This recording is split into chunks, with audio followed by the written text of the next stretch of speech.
बिस्मिल्लाहिर्रहमानिर्रहीम। अस्सलाम वालेकुम। आप देख रहे हैं प्रोग्राम न्यूज़ कॉर्नर और मैं हूं आपकी मेज़बान अरूबा जावेद।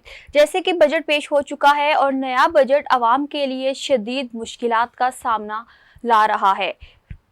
पाकिस्तानी अवाम की बहुत बड़ी तादाद जो है इस वक्त बिजली गैस के बिल अदा करने में बहुत ज़्यादा मुश्किलात का शिकार है और इवन कि उनको बच्चों की स्कूल की फ़ीसें अदा करने के लिए भी कर्ज लेना पड़ रहा है। हमारा आज का मौजू ही बजट के बाद की सूरत हाल है, जिस पर हमारे साथ मेहमान मौजूद हैं, उनसे हम गुफ्तगू करेंगे। हमारे साथ आज के मेहमान मौजूद हैं डॉक्टर मोहम्मद अरशद साहब, जो कि CEO हैं पोसिया इंटरनेशनल प्राइवेट लिमिटेड के, और दूसरे मेहमान हैं मलिक सजाद अनवर, जो कि सीनियर तज्ज़ियाकार हैं। अस्सलाम वालेकुम, कैसे हैं आप? ठीक है, अल्हम्दुलिल्लाह। सबसे पहले आपका बहुत बहुत शुक्रिया, आपने हमें वक्त दिया। जीत, मैं आपसे सवाल करती हूँ, पाकिस्तान में जो कारोबारी तबका है ये जो है इस बजट से कितना मुतमईन है और जो मुआशी हालात हैं ये किस सिमत में जा रहे हैं? बिस्मिल्लाहिर्रहमानिर्रहीम, अस्सलाम वालेकुम। बहुत शुक्रिया, आपने पोस्ट बजट के तकरीब में हमें बुलाया है। बजट तो डॉक्टर साहब भी मेरे साथ हैं और बहुत सीनियर हैं और इनका तज्ज़िया तो मेरे से बहुत बेहतर होगा। लेकिन बजट ने तो लोगों की ना चीखें निकाल दी हैं। पहले भी लोगों का ये था, लेकिन अब जो हालात हो गए हैं, अगर हम इलेक्ट्रिसिटी से शुरू करें तो कल ही मेरे घर के 2 बिल आए हैं। अनफॉर्चुनेटली ये है कि जैसे ही आपने 200 यूनिट क्रॉस किया तो आपको ऐसे लगता है कि शायद आप जो है ना वो कोई बहुत बड़ा गुनाह कर चुके हैं, बल्कि आप कहें कि गुनाह कबीरा कर चुके हैं, तो गलत नहीं होगा। फॉर एग्ज़ाम्पल कि आपका 200 यूनिट तक रेट कुछ और है, 201 यूनिट पे आपका मेरा जो बिल आया है वो 27 रुपये यूनिट आया। मुझे ये लॉजिक कभी भी समझ नहीं आई, डॉक्टर साहब भी इसको एक्सप्लेन करेंगे कि अगर 200 यूनिट तक आपके बिल का एक रेट है तो 201 की होते हुए ही आपका बी रेट क्यों हो जाता है, और वो भी आप पूरे के ऊपर ले रहे हैं। भाई 200 तक पुराना, पहले जो हमने शुरू में थी चीज़ें वो ये था कि 100 यूनिट का और रेट होता था, फिर 200 यूनिट जो अगले होते थे उनका और रेट होता था, 500 यूनिट से ऊपर गया तो और रेट होता था। इसके साथ साथ ये तो एक ऐसी नेसेसिटी है जो हर बंदे की मजबूरी है, लेकिन ऐसे बजट पेश किया है। अच्छा, सबसे बड़ा जो हमारा इशू है उसको हम आगे भी डिस्कस कर लेंगे, दैट इज FBR। FBR के फार्मूले आज तक, मेरी भी 50 साल उम्र हो गई है, डॉक्टर साहब भी आपको बताएंगे कि हमें बिजनेस करते हुए भी 20-20, 22-22 साल हो गए, डॉक्टर साहब को उससे ज़्यादा हो गए, हमें आज तक उसका फार्मूला समझ नहीं आया कि FBR किस फार्मूले से टैक्स लेना चाहती है।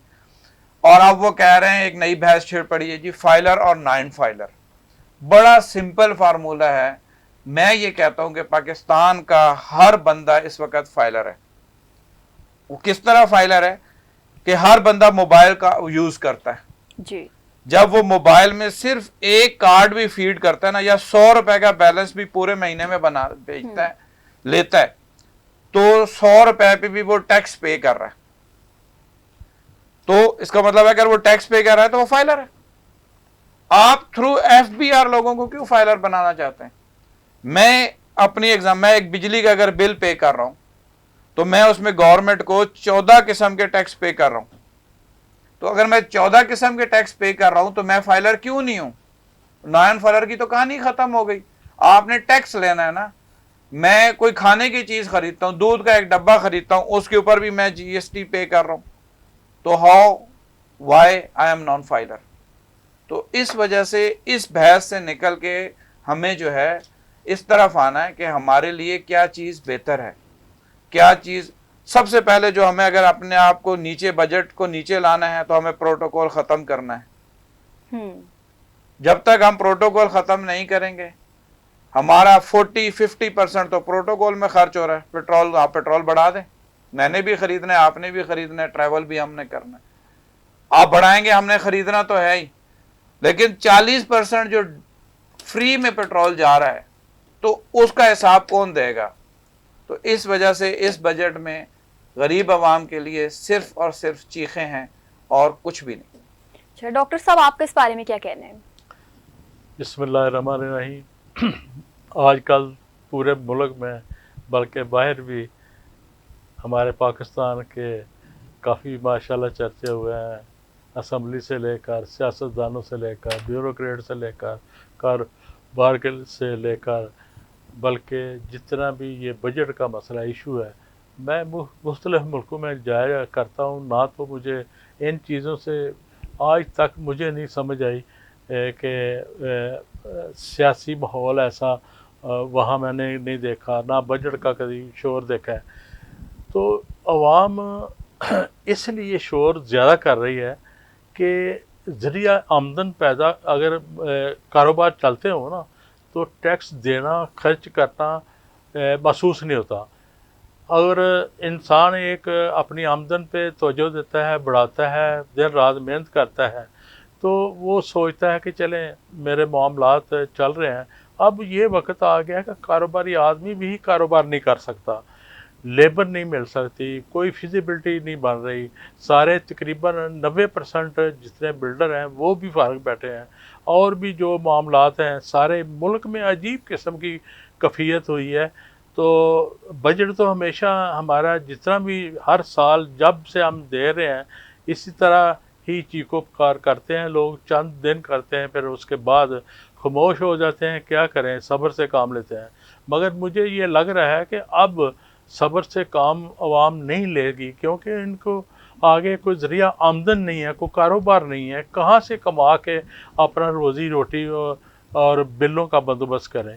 ये कितनी बहुत खूबसूरत मेरे भाई ने बात की है कि अगर जो मराहत ब्यूरोक्रेट और सियासी आदमियों को और मुख्तलिफ ब्यूरोक्रेटों को मिलती हैं, अगर वो ही बंद कर दी जाएँ, और बंद करने के अलावा कम से कम ये अपना जो पैकेज इन्होंने कौमी असम्बली और सूबाई असम्बली और ब्यूरोक्रेट का बढ़ाया, वो भी ना बढ़ाते तो फिर भी अवाम सब्र करती कि इन्होंने नहीं अगर बढ़ाया तो हम भी दरगुजर कर लेते हैं। इन्होंने अपने हर मामलात में तरह में बढ़ाई हैं, अखराजात भी, गाड़ियाँ भी ले रहे हैं, मुख्तलिफ अखराजात कर रहे हैं, और इस कदर ऐसे लगता है जैसे जानबूझ के अवाम को तंग किया जा रहा है और मसाइल की तरफ धकेला जा रहा है। और मुझे ये मैं बड़े अपने इस बात से ये बात कर सकता हूँ कि जितने भी सियासी और ब्यूरोक्रेट हैं, किसी में कोई एहसास नहीं, कोई हमदर्दी नहीं है मुल्क के लिए। कोई अब गरीब अवाम जिस तरह परेशान हाल है, किसी के दिल में रहम ही नहीं आ रहा कि हम कोई ऐसी पॉलिसी बनाएं कि ये जो कम से कम मेरा ख्याल 18-20 करोड़ अवाम जो है ना, वो इस मर्ज़ का शिकार हुई है, परेशान है, ज़िम्मेदार परेशान है, कारोबारी लोग परेशान हैं, इंडस्ट्री सब ही परेशान है। मुझे तो 2-4 साल में ऐसी कोई चीज़ नज़र नहीं आ रही जो खुशहाल हो। सब परेशान है, जिसके पास है वो भी परेशान है, जिसके पास नहीं है वो भी परेशान है। अच्छा मलिक साहब, आप मुझे बताइएगा कि जो चीन है, ये सी पैक के अलावा पाकिस्तान की मईशत को बेहतर बनाने के लिए क्या इकदाम कर सकते हैं? चीन तो मेरा ख्याल है कि जो उसने दिया है उस पर ही परेशान है और वो आगे देखें। बात यह है कि जब तक आपका हाथ मांगने वाला रहेगा, लोग एक लिमिट तक देते हैं, उसके बाद लोगों की भी एक लिमिटेशन होती है। और आपको मैं बड़ा क्लियरली ये बता दूं कि अब आपका चाइना को जो फोकस है वो पाकिस्तान से हटता जा रहा है। उसके हटने की वजह यह है कि जो उन्होंने लगाया हम उसको भी डिलीवर नहीं कर पा रहे, उसका ही रिटर्न नहीं दे रहे। आज ही मैं एक स्टडी देख रहा था, किसी ने शेयर की हुई थी कि उन्होंने सबसे ज्यादा दुनिया में कर्ज हमें ही दिया हुआ है अभी तक। तो वो मजीद देखें, जहाँ पे लोग हर बंदा आके अपनी कहानी सुनाता है, और ये आज की नहीं, आप पीछे 40 साल पीछे चले जाएं कि जो प्रोग्राम पीपल्स पार्टी ने शुरू किया वो नून ने आके बंद कर दिया, जो नून ने शुरू किया वो पीपल्स पार्टी ने आके बंद कर दिया, जो पीपल्स पार्टी और नून ने शुरू किए वो आके पीटीआई ने बंद कर दिए, फिर उस पर डिस्कशन शुरू हो गई। आपके वाइट कॉलर क्राइम्स जो हैं वो कहीं भी दुनिया में नहीं पकड़े जाते। ये फजूल है कि जी फलाने का एहतसाब कर लो, फलाने को पकड़ लो। जैसे पीटीआई ने 3.5 साल ज़ाया किए कि जी हम नवाज शरीफ को घसीट दें, जरदारी को घसीट दें। या अब जब ये लोग आए हैं केयर टेकर में भी, तो इन्होंने कहा जी हम इमरान को कर लें।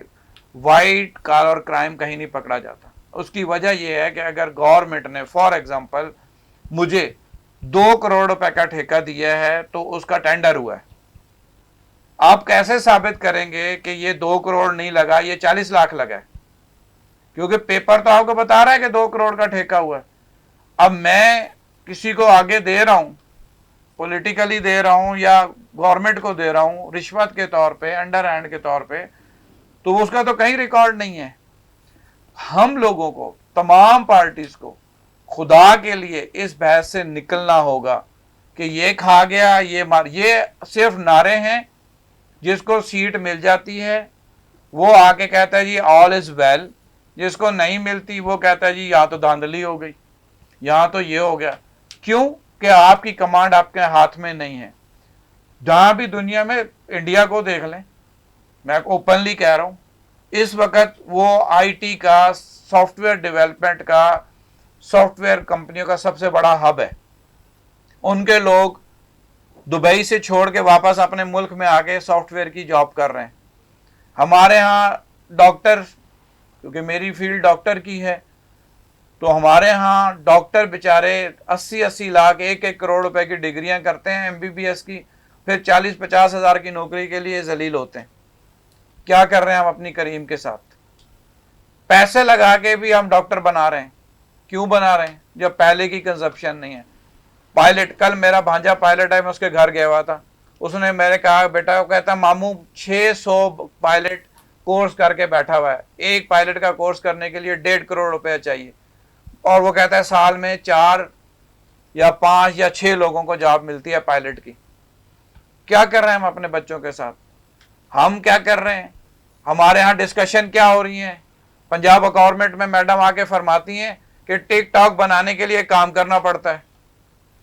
कौमी असम्बली में जरताज साहिबा फरमाती हैं कि स्पीकर साहब मेरी आंखों में आंखें डाल के बात करें। आगे से स्पीकर साहब फरमाते हैं कि मैं औरतों की आंखों में आंखें नहीं डालता। What a hell is this? क्या कर रहे हैं हम लोगों का? हम आवाम के लिए क्या कर रहे हैं? वोट लेके हम एसी वाले, किसी गवर्नमेंट ऑफिस चले जाए, मैं भी जाता हूं, डॉक्टर साहब भी जाते हैं, कूलिंग इतनी ज्यादा है एसीज की कि आपको ठंड लगना शुरू हो जाती है। कहां से आ रहा है? पैसा अगर नहीं है तो। किसी गवर्नमेंट ऑफिस में चले जाए एसी बंद नहीं मिलेगा। किसी गवर्नमेंट ऑफिसर बाहर निकलेगा एसी चलता रहेगा। एसी सुबह 8 बजे चल जाता है और अफसर साहब जो है वो 12-1 बजे के बाद आते हैं। चाहे वो पुलिस है, चाहे वो फौज है, चाहे वो कोई भी गवर्नमेंट ऑफिस है, आप प्रैक्टिकली जाके देख लें। आखिर ये पैसा कहीं से आ रहा है? इनके तो बिल ही नहीं है, तो वो बिल भी तो फिर किसी के ऊपर डालने हैं ना। अच्छा डॉक्टर साहब, आप बताइएगा इस हवाले से कि चीन सी पैक के अलावा जो है पाकिस्तान की मईशत को बेहतर करने के लिए क्या इकदाम कर सकता है कोई? देखिए मलिक साहब ने बहुत अच्छी प्यारी बात की है कि चीन ने जो करना था ना वो किया है, कर रहा है। चीन ने ना सिर्फ सी पैक बल्कि ग्वादर में एयरपोर्ट, बल्कि 180 किलोमीटर के ऊपर उन्होंने सड़कों का जाल बिछा दिया है। मास्टर प्लान के मुताबिक उन्होंने जो जो करना था वो तो कर दिया है। अगर हम सिर्फ चीन की तरफ ही देखते रहें, हम खुद करें ना, और हमारी सारी जितनी जमा पूंजी हम बाहर जितने भी काम करने वाले हैं उनको बाहर भगाते रहेंगे, तो चीन आके क्या करेगा और क्या सोचेगा? जो हम उनके साथ भी सलूक कर रहे हैं वो इतना अच्छा नहीं कर रहे, वो भी अंदर से बदल हो गए हैं, क्योंकि जो उनकी सोच थी, जो उनका विजन था शुरू में, वो उसके बरक्स मिला है उनको, और वो परेशान है कि हमने ये जो प्रोजेक्ट शुरू किया है ये पाकिस्तान की बजाय अफ़गानिस्तान से ही कर लेते तो वो बेहतर था। तो मुतबादल वो कर भी रहे हैं कुछ ना कुछ। तो अगर ये गवर्नमेंट संजीदा होती तो आज से मुझे भी 20 साल हो गए, 2004 से लेकर अब तक ग्वादर में जा रहा हूँ, इन्वेस्टमेंट भी की है, मगर जो शुरू में चीज़ें थी अब नहीं है। अब ऐसा ऐसा लोगों की तवज्जो हट गई है। जितने भी कारोबारी लोग थे जिनके पास कुछ सरमाया था वो तो सारे बाहर चले गए हैं पैसे लेके, कुछ इधर पाकिस्तान में भी बैठे हैं, काम करने के लिए तैयार नहीं है। उनको समझ नहीं आ रही कि हम क्या काम यहाँ शुरू करें। तो हालात ऐसे हैं कि मुझे लगता है कि चाइना भी हमसे अगर हट गया तो ये जो हमने ख्वाब देखा था कि सी पैक की वजह से हमें ज़र मुबादला बहुत ज़्यादा इनकम होगी, तो वो जब तक हम अपने आप की डायरेक्शन अपनी ना करें सही, तो उस वक्त तक इस काबिल नहीं हो सकते कि सी पैक से हम कोई फ़ायदा उठा सकें। ये अगर कंप्लीट हो जाता तो यहाँ से 70 ममालिक से अल्हम्दुलिल्लाह यहाँ से पाकिस्तान से माल ग्वादर से आगे मुख्तलिफ़ मुल्कों के में जाना था। और ये हमें सिर्फ राहदारी और रास्ते में जितने भी उन्होंने कारोबारी मरकज़ बनाए थे, अगर वो चल जाते तो हमें रोज़गार काफ़ी मिलता। पाकिस्तान में जितने भी लोग बाहर जाके पढ़े लिखे, जैसे कि डॉक्टर साहब बता रहे हैं कि हमारे यहाँ पढ़े लिखे डॉक्टर, इंजीनियर और जितने पायलट हैं इधर सारे बेकार बैठे हुए हैं घर, और कुछ बाहर जा रहे हैं। अगर ये चीज़ रवा दवा हो जाती तो प्रोजेक्ट कंप्लीट होता, तो ये सारे ना सिर्फ ये भी काम पे लग जाते, बल्कि जितने लोग बाहर गए हुए हैं वो भी वापस आके अपने मुल्क में रोज़ी रोटी का बंदोबस्त करते। बलूचिस्तान 60% हमारी आबादी रकबा है, वहाँ आबादी के लिहाज से बहुत सारी जगह बहुत बंजर पड़ी हुई है। अगर उसको ज़रिए लात मुख्तलिफ चाइना रिसर्च करता है, वहाँ से टेस्ट करता है, यहाँ दरख्त लगेगा, यहाँ ये फसल होगी, ये वो इतनी मेहनत करते हैं। हमारे जो अदारे हैं वो क्यों नहीं करते? वो भी तो, उनको भी तो ये करना चाहिए ना। बेशुमार ऐसी जगह पड़ी हुई है, लाखों की तादाद में एकड़ पड़े हुए हैं जो कि बेकार और बंजर पड़े हुए हैं, और उसमें फसल और बागात वगैरह हो सकते हैं। मुख्तलिफ छोटे छोटे शहर आबाद हो सकते हैं। ये पंजाब का लोड कम हो सकता है अगर वहाँ छोटे शहर आबाद किए जाएं, और ग्वादर, पसनी, जीवनी ये अगर आबाद हों तो हमारे बेशुमार जो कराची के मसाइल हैं वो भी हल हो सकते हैं। कराची से लोग 35-40% लोग जो फिशरी का काम करते हैं या एयरपोर्ट पे, ड्राई पोर्ट पे, वो उधर लोग शिफ्ट हो जाएंगे। तो इस तरह ये जब तक हमारे यहाँ सियासी लोग, ब्यूरोक्रेट संजीदा नहीं होंगे, मुखलस नहीं होंगे, मैंने देखा है जापान में 7-8 दफ़ा तक गया हूँ, वहाँ की अवाम इस कदर अपनी मुल्क से इतनी मुखलस है, यकीन जाने हम उतनी औलाद के लिए मुखलस नहीं जितने वो अपने मुल्क के लिए मुखलस हैं, और बोझ नहीं बनते। वो 100 साल के ऊपर भी हो जाए तो फारग नहीं बैठते, मेहनत करते हैं। वो अगर कोई फारग हो तो उसको ताना देते हैं कि आप अपने मुल्क के लिए बोझ बने हैं, चाहे वो रिश्ते में बीवी हो, बच्चा हो, कोई भी हो। तो इतनी अवाम वो मुखलस है। अच्छा मलिक साहब, आप मुझे बताइएगा कि जो प्रॉपर्टी पे जो बहुत भारी किस्म का टैक्स आयद कर दिया गया है, तो इस टैक्स के बाद आपको क्या लगता है कि जो प्रॉपर्टी का कारोबार है ये किस तरफ जा रहा है? प्रॉपर्टी का कारोबार पता नहीं, शायद आप कह रही हैं है, मुझे तो लगता है कि पिछले 3 साल से तो प्रॉपर्टी का कारोबार है ही नहीं। डॉक्टर साहब भी बिल्डर हैं और करते हैं काम, हम भी करते हैं, लेकिन इस दफा कुछ ज्यादा बजट में टैक्स आयद कर दिया यही मैं आपको अर्ज कर रहा हूँ ना कि हमारे यहाँ जो चीज चल रही होती है ना उस पर टैक्स लगा दिए जाते हैं ताकि वो भी बंद हो जाए। अब रियल एस्टेट एक ऐसा बिजनेस है जिसके साथ 40 बिजनेस चलते हैं, लेकिन ये तो उन लोगों की सोचने की बात है ना जिनका रोजी रोटी, बच्चे, बीवी, घर बार पाकिस्तान में है। हमारे यहाँ तो अनफॉर्चुनेटली मिनिस्टर्स जितने हैं, MNAs हैं, MPAs हैं, कोई भी है जो भी 17वें ग्रेड से ऊपर है, बैरोक्रेट, उनके 99% बच्चे, फैमिलियां, बिजनेस आउट ऑफ पाकिस्तान। तो वो फिर रियल एस्टेट का क्या सोचेंगे? वो क्यों सोचेंगे कि यार इसको हम प्रिविलेज दें ताकि ये 40 इंडस्ट्रीज को फीड करता है। अब तो ये पोजीशन है कि जो प्रोजेक्ट 3 साल पहले लॉन्च किए गए थे वो अब कॉस्ट उसकी उससे ज्यादा है। अभी आपके बजट में सीमेंट पे रेट बढ़ गया, डॉक्टर साहब आपको इससे ज्यादा बेहतर बताएंगे क्योंकि वो बिल्डर भी हैं, कि अब तो बुकिंग तो हमने 3 साल पहले की है एक प्लाजे की, जिसको हमने अभी 3 महीने 4 महीने में, या 4 साल का प्रोजेक्ट है तो 1 साल में डिलीवर करना है। अब हमने वो बुकिंग की 4 साल पहले के रेट पे, 4 साल के अंदर सीमेंट, बजरी, लेबर कम से कम 50% बढ़ चुका है। अब वो जो जिस क्लाइंट को दिया है वो तो नहीं देगा वो पैसे, तो बिल्डर क्या करेगा?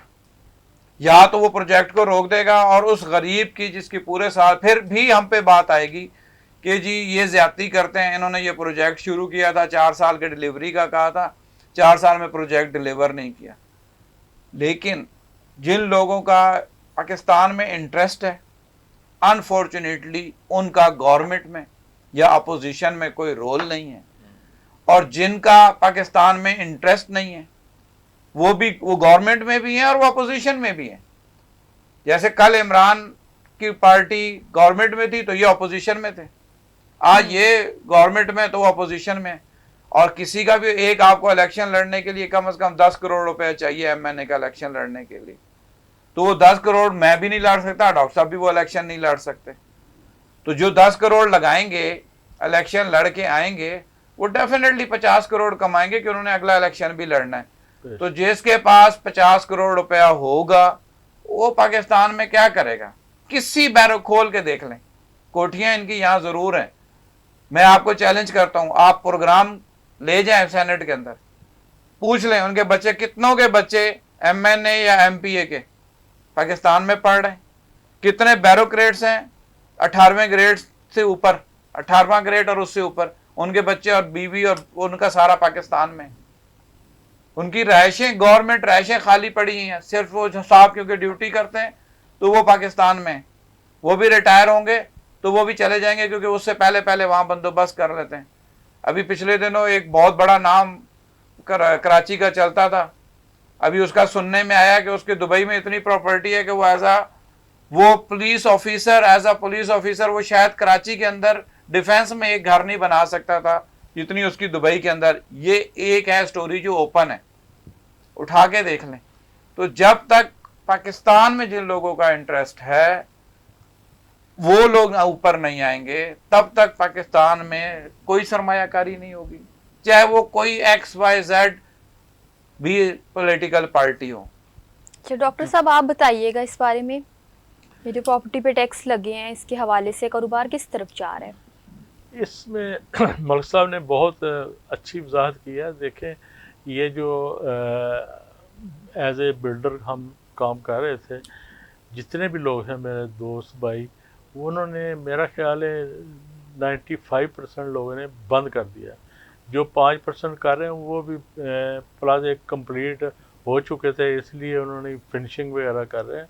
अदरवाइज़ जिस रेट पे हमने सेल किए थे वो अगर हमें लोग पब्लिक पैसे दे भी दे ना उस रेट के ऊपर, तो हमें उससे और 50% डाल के तो फिर उनको डिलीवर करने का मौका, मगर वो भी लोग इस कदर मजबूर हैं कि वो भी देने के लिए तैयार नहीं है। वो कहते हैं पैसे नहीं है, कारोबार ही नहीं है। तो काफ़ी जो है ना 90-95% लोग बिल्डर काम छोड़ के तो कहीं इधर उधर हो गए हैं। अब हालात ऐसे हैं कि वो तो काम होगा या नहीं होगा, उसके अलावा और 40-45 इंडस्ट्रियाँ वो भी मुतासर रही हैं। तो नया काम तो अभी कोई मेरा ख्याल है शुरू ही नहीं करता, फिजिबिलिटी नहीं बनती, पता ही नहीं प्लाट इतने का लिया है तो हम सोचते थे कि इसको अगर डेवलप करेंगे तो इतने % कास्ट आएगी, तो अब तो फिजिबिलिटी नहीं बन सकती। पता ही नहीं है कि आज क्या है, कल क्या है, परसों क्या है। डॉलर की आज की प्राइस कुछ होती है, महीने बाद और होती है, चीज़ों की भी इसी तरह है, कोई फिजिबिलिटी नहीं। बल्कि सब नया काम कोई भी नहीं, 0% है, कोई भी नहीं शुरू हो रहा। जो हुए थे वो भी रुके हुए हैं और सारे लेने वाले भी परेशान हैं, बनाने वाले भी परेशान हैं, और गवर्नमेंट उसी पे दबाव दे रही है कि टैक्स दें। टैक्स तो तब होता है जब तक कारोबार रूप पर हो, ज़रिया आमदन हो। अगर हम कमाएंगे तो हम आपको भी दे देंगे। तो इस तरह अब हर कोई बोझ महसूस कर रहा है, और ये मुझे तो ऐसे लगता है जैसे जानबूझ के आवाम को तंग किया जा रहा है ताकि वो ये सड़कों पर निकले और मुल्क में मसाइल पैदा हों। अच्छा मलिक साहब, आपसे मेरा बहुत अहम सवाल है कि क्या पाकिस्तान की मुआशी हालात बेहतर होने के लिए ये जो सियासी हालात चल रहे हैं इनका खुशगवार होना ज़रूरी है? जी डेफिनेटली। देखिए, बात यह है कि पॉलिसी मेकर तो वही हैं जो सियासत में हैं, लेकिन सवाल जो आजकल हो रहा है पिछले 5-6 सालों से कि क्या वाकई वो ही पॉलिसी मेकर है जो पॉलिसी मेकर हैं, ये बहुत बड़ा क्वेश्चन मार्क अब लग चुका है और इसको अब कोई भी साबित करने की कोशिश नहीं कर रहा कि क्या पॉलिसीज पाकिस्तान की पाकिस्तान में बनती हैं। क्या वाकई जो लोग हम MNA MPAs बना के बिठाते हैं, जो ये बजट पेश करते हैं, क्या वाकई वो खुद बजट पेश कर रहे होते हैं। बड़े अजीब और सोचने की बात है कि जब वो बजट पेश करते हैं तो तब ऑल इज वेल होता है, ठीक होता है, लगाने की ज़रूरत होती है। जिस दिन वो गवर्नमेंट से निकलते हैं, अपोजिशन में जाके बैठते हैं, तो वो कहते हैं नहीं वो बजट, ये बजट गलत है। अभी तक तो हम यही फैसला नहीं कर पाए कि बजट ठीक है या गलत है। तो सियासी इस्तेकाम एक ही सूरत में आएगा जब सियासतदान के हाथ में कंट्रोल होगा, जब सियासतदान अपना फैसला कर चुका होगा, कर सकता होगा। आपका वजीर खजाना बजट नहीं बनाता शर्तिया या उसकी टीम नहीं बनाती, उनको इम्पोज किया जाता है कि जी ये चीज़ें ये कर दें, ये चीज़ ये कर दें, ये चीज़ वो कर दें, और वो करके आपको सामने आके बैठ जाते हैं। अच्छा, 80% लोग जो आपके MNAs बैठे होते हैं, मैं आपसे बेट लगा के कहता हूँ एज अ तजियाकार कि उनको पता ही नहीं होता कि बजट में क्या हो रहा है। वो सिर्फ जो अपोजिशन वाले हैं वो अपने लीडर का नारा लगाते हैं, भाई केस अदालत में लड़ें। वहां पे जब आप गए तो अदालत में लीडर का केस लड़ें, अदालत में वहां कोई काम करें, चाहे वो कोई भी अपोजिशन है। मैं अभी वाली की नहीं बात कर रहा, पहली वाली का भी यही हाल था। फिर पॉलिटिक्स भी, सियासत भी तब ठीक होगी जब ये घरानों से बाहर निकलेगी। ये 20% से बाहर निकल के 80% के अंदर आएगी, तभी एहसास होगा। यहाँ तो 80% वालों में से जब कोई MNA MPA बन जाता है, मेरे पास एग्जाम्पल्स मौजूद हैं, मैं अभी उनके नाम नहीं लेना चाहता, उसके बाद जब वो 5 साल या 3 साल गवर्नमेंट में लगा लेते हैं तो उसके बाद वो भी बहुत बड़े अफसर हो चुके होते हैं। कोई नहीं पूछता कि भाई तुम्हारे पास ये कहाँ से आया, ये कैसे आ गया। पूरी दुनिया का ये लॉ है, इंडिया का भी ये लॉ है कि आपका जो MNA या MPA या जो असेंबली का मेंबर होगा वो कारोबार नहीं कर सकता। हमारे यहाँ ये है कि जो कारोबार करता है वो एक दफ़ा MNA बन जाए, फिर उसका कारोबार ही करने की ज़रूरत ही नहीं है। उसी कारोबार की बेस पे वो इतना कुछ कमा लेता है कि कारोबार करने वाले, जो आम कारोबार, जो जेन्युइन कारोबार करने वाले हैं, वो 1% भी इस मुल्क में अब काम नहीं कर रहे। कुछ अर्सा पहले आपकी जितनी इंडस्ट्री थी कपड़े की, वो शिफ्ट हो चुकी है बांग्लादेश। आप इसको सच कहें या झूठ कहें, रिसर्च कर लें। सही। अब आपकी एक इंडस्ट्री चलती थी रियल एस्टेट, पिछले 3 साल से उसके ऊपर ऐसी, पहले साहब ने आके, इसहाक डार साहब से पहले जो साहब थे, उन्होंने ऐसी नज़रें जमाई कि अब ये भी ख़त्म हो गया। अब तो लोगों के पास जो रियल एस्टेट का बिजनेस करते हैं उनके पास किराए देने के भी पैसे नहीं है, प्रोजेक्ट करना तो दूर की बात है, क्योंकि खरीदार ही नहीं है। ठीक है डॉक्टर साहब, आपका इस बारे में क्या ख्याल है कि ये किसके बारे में, ये जो मुआशी हालात है इसके लिए बेहतर होने के लिए, इसके लिए क्या सियासी हालात का बेहतर होने के लिए होना जरूरी है? बेहतर होने के लिए ना, पहले सबसे पहले ये है कि हम जितनी भी 25 करोड़ अवाम है ना, इसको अपने वोट का जो सही इस्तेमाल है ना वो करना चाहिए, ताकि ये जो MNA MP आते हैं ना वो अगर ठीक होंगे तो फिर तब जाके ये पॉलिसियाँ बनेंगी और कानून बनेगा और मुल्क में खुशहाली आएगी। तो अगर हम ऐसे ही सोचे समझे बगैर और बरादरी सिस्टम के मुताबिक या बिरयानी खा के दे देंगे तो फिर यही हाल होगा जो अब हमारा हो रहा है। ठीक है डॉक्टर साहब, आपका बहुत बहुत शुक्रिया। इसी के साथ हम प्रोग्राम का इख्तिताम करते हैं। मलिक साहब, आपका भी बहुत बहुत शुक्रिया, आपने हमें वक्त दिया। ठीक है नाज़रीन, यही आज का हमारा प्रोग्राम था। अगले प्रोग्राम में मिलते हैं अगले नए मौजू के साथ। तब तक के लिए हमें इजाज़त दीजिए। खुदा हाफिज़।